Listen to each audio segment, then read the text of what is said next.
This is a brief overview of dividends.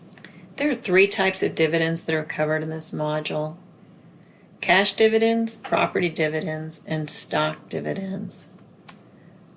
For any type of dividend, you can use a dividend account, or you can use retained earnings.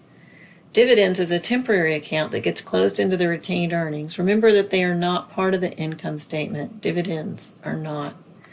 But it's your choice, as far as I'm concerned, as to whether you use a dividends account or just take all your dividends straight out of retained earnings. Cash dividends are the easiest to work with. You'll find those entries to be easy, and likely you've done them before. Dividends are declared to be paid on a future date to shareholders of record on the date of record. The date of record doesn't have any entry. It's just a date to figure out who gets the check. Property dividends are a little more complex because the property is distributed at its fair value. So on the declaration date, it's necessary to bring the property to fair value. Almost always a gain, because who would dividend out a loser, right?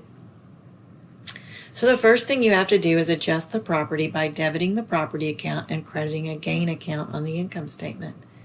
Then on the same date, you credit property dividends distributable for all of the value if all the property is going to be debited, and debit the retained earnings or property dividends account.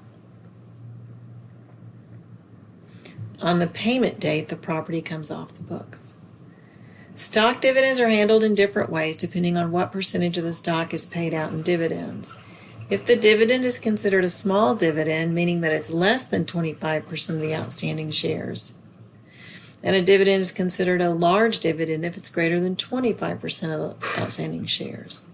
For the small dividends, the dividend is recorded at market value. For the large dividends, the dividend is recorded at par value. There are activities that cover all of these different dividends.